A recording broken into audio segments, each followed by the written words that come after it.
શક્તિની આરાધનાનું પર્વ એટલે નવરાત્રિ આવતીકાલથી શરૂ થઈ રહી છે, ત્યારે પોરબંદર જિલ્લાની વાત કરીએ તો આપણા જિલ્લાની અંદર 7 જેટલા ખાનગી પાર્ટી પ્લોટ, 47 જેટલી મોટી ગરબીઓ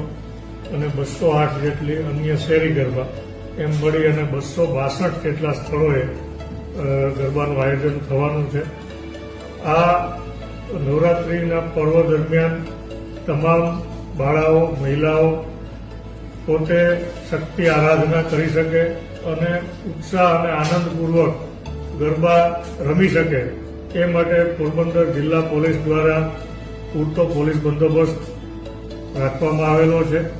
જેમાં વાત કરીએ તો તમામ ગરબાના સ્થળ ઉપર પોલીસ હોમગાર્ડ અને જીઆરડીનો બંદોબસ્ત અમે તૈનાત કરવાના